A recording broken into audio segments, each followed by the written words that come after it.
Nasi isimemezelo esiphuthumayo South Africa. Siyamdinga umholi onjengo Jacob Zuma eSouth Africa njengamanje. Ake ngiphinde futhi South Africa. Siyamdinga uJacob Zuma ukuthi abe umholi kulelizwe lalelake. Njengamanje sekucacile ukuthi izwe is heading towards the World War III.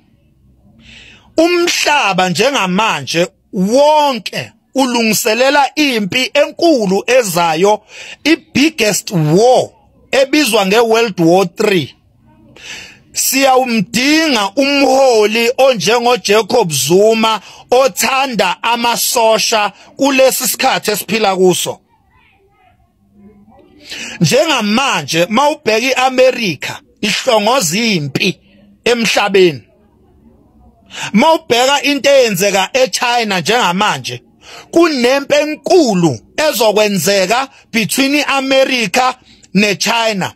And once iAmerica ya attacka iChina noma iChina ya attacka iAmerica, wonke amazwe ahamba neAmerica angaphansi kweNATO, they will support iAmerica by fighting iChina.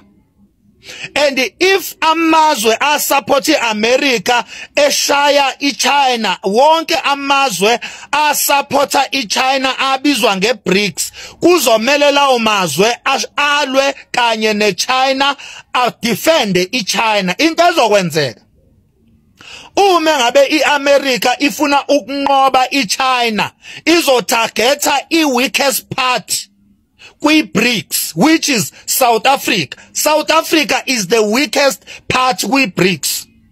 Njengamanje iSouth Africa ikwi-risk yokuthi uma ngabe amazwe eNATO efuna uku-attacka iBRICS, efuna ukuyikhombisa ukuthi iBRICS ayilutho kuwo.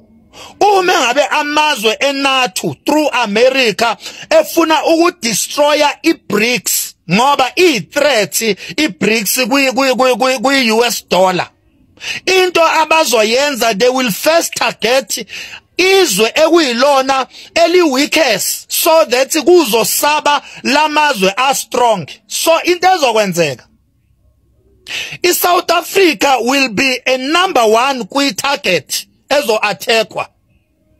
Siyamdinga South Africa uJacob Zuma ukuthi asilungisele iCountry. Siyadinga ukuthi ezokuphepha zase South Africa zirevive, zistrengthenwe, zibe strong than lento eziyiyo manje. Sibonile kwenzekeni kwi-South African military ngesikhathi ithi yodala ipeace lapha ya eDRC. Sibonile ukuthi we became the weakest. We became the weakest kwisitha se-DRC. How much more ke sesibhekene namazwe anjengo USA ikhondla khondla?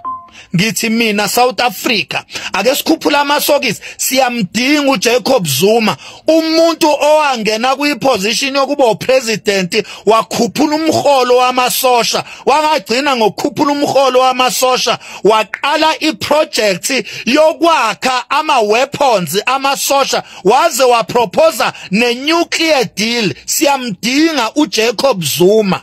Bathe sebebona laba beNATO ukuthi njengamanje uZuma ubhizi ne-nuclear deal, ubhizi uzama indlela yokuthi South Africa ibe ne-nuclear bomb, nuclear everything, bavele bamshaya uZuma bamkhipha. Sangabona thina ngoba amehletha ayivalekile. Njengamanje ngabe la eSouth Africa sine-nuclear weapon. Ukube uZuma akazange akhishwe, ngabe sine-nuclear weapon, nathi ngabe siyizwe eli-strongest la eAfrica through uJacob Zuma, ukuba asivumanga ukuba akhishwe esikhundleni.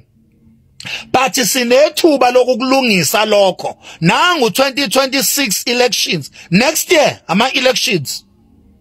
Then ngo-2029 ama-national elections la khona iSouth Africa izobe iqoka upresident omusha weCountry. Sinethuba lokulungisa lento. Siyamdinga uJacob Zuma azosilungisela ezokuphepha zezwe ngoba njengamanje ngisilima kuphela singaboni ukuthi iWorld War 3 anytime ingasuka. Anytime ingasuka. And South Africa ayinalutho. Asina masosha, asina ikhali, asina ibhamu, asina mabomb, asina lutho nje South Africa. Asina lutho eSouth Africa. Siyamdinga umholi onjengo Jacob Zuma owaziyo ukuthi first thing i-country eyidingayo idinga i-protection, idinga i-military. First thing, before ukhulume ngo-economy, ukhulume ngo-industrial, ukhulume into yokuqala edingwa yizwe i-protection, izwe lidinga i-military, lidinga ukuba strong i-military, i-first thing, ukhiye loyo wezwe, ukuthi military izwe liqine kangakana. That is the key. Then through that, izwe selingakwazi-ke ukufayithela i-economy yalo ngoba line army strong to protect that economy.